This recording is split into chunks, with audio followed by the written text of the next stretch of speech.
Good afternoon, and today we are going to visit the Clinical Institute Withdrawal Assessment of Alcohol Scale, otherwise known as a CIWA Scale. The CIWA Scale is an assessment tool for the detoxification of withdrawal from alcohol.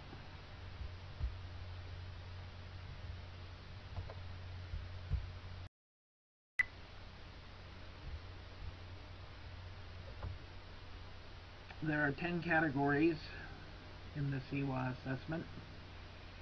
Each one has a degree of subjectivity, but what we're going to try to do is make it as objective as possible.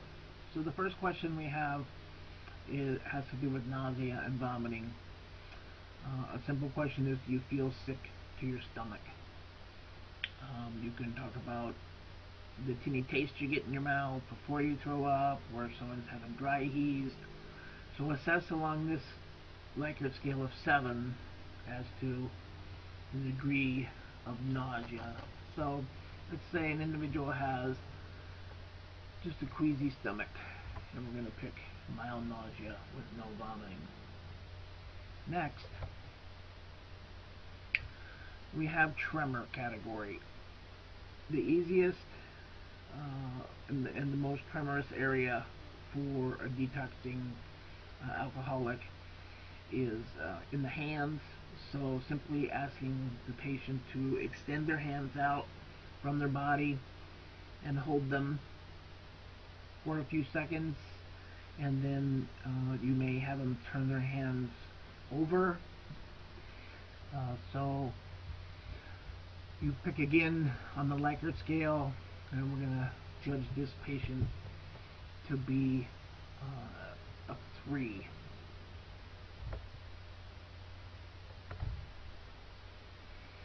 Next has to do with diaphoresis. This is an observable assessment here.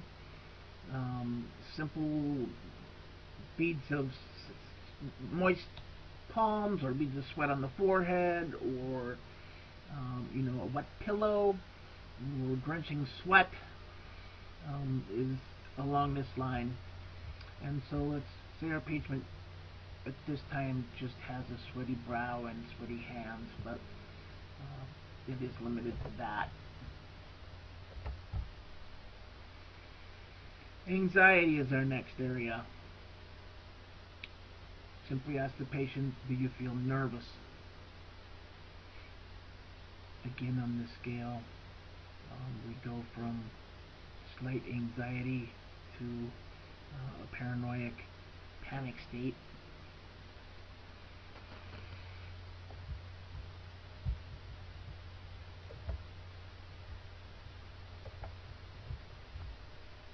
Agitation is our next one. Is this patient fidgety? Can they sit still? Are they thrashing around in bed? Again, we try to make this objective as possible. So we're going to stay in the middle of the road here and give this patient a 3.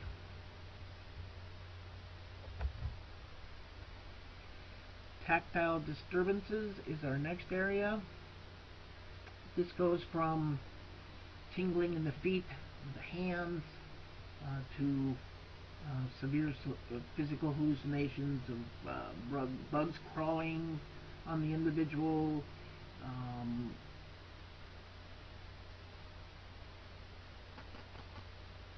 to continuous hallucinations. So let's just say this patient has some tingling in the hands and some pins and needles in his feet. Next, we have auditory disturbances. You can start with asking if there are any buzzing, any annoying sounds. Is the environment disturbing them?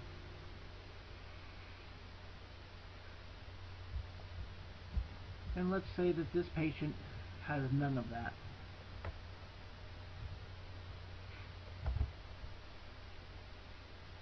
Now we're on to visual disturbances.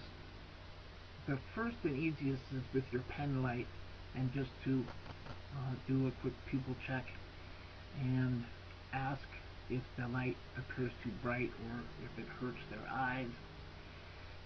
You can also observe turning on the room lights and see how they react. So let's just say this patient is mildly sensitive. Headache is our next one, going from mild to a pounding headache. Dizziness or lightheadedness is not included in this. It's just a pain scale. So our patient says he has a mild headache.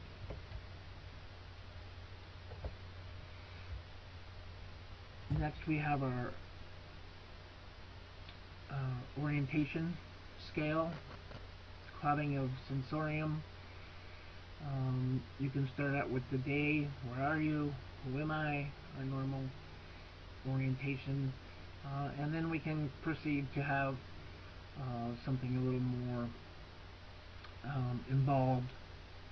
For instance, counting from 100 backwards by 2, or simple 1 to 2 digit addition or subtraction.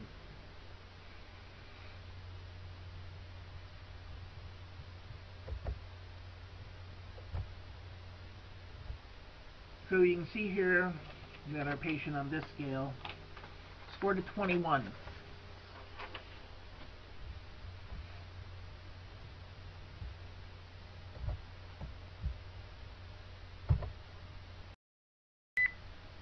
So once we have our score, and here is a look at a CIWA paper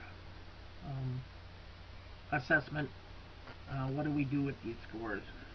Most of our institutions have medical detoxification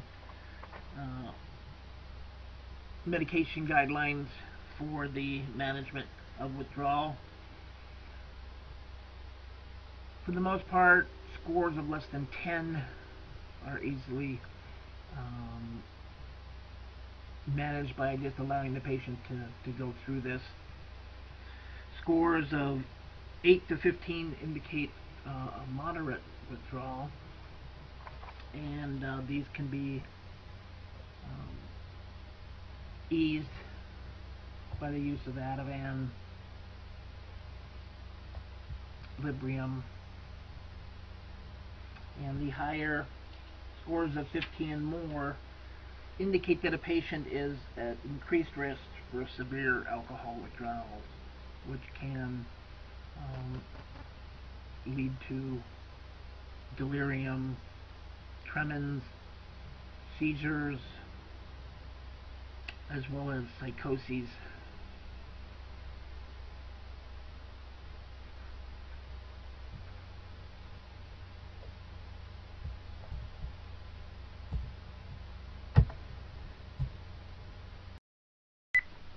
Every institution is different with their application of medications to assist in the withdrawal of alcohol. We see here is San Francisco General Hospital guidelines for inpatient alcohol detoxification. We start out with simple things as far as correcting electrolytes, hydration.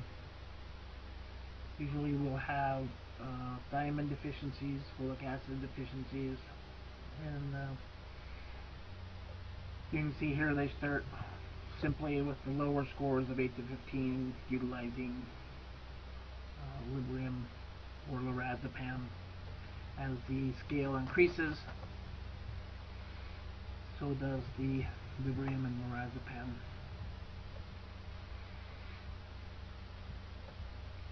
Other medications being used are phenobarbital for extremely high CIWA scales, Haldol, which we can see here, down the bottom. And we have increased evidence and practice of actually using Precedex strip for our extremely high scale individuals to have a mild sedation and medically detox and remain safe to themselves and to those around them. Again, check with your facility, but I hope this helps each one of you as you have the opportunity to deal with some very sick people, and hopefully this brings them to a point where they can start making some changes in their choices. Thank you.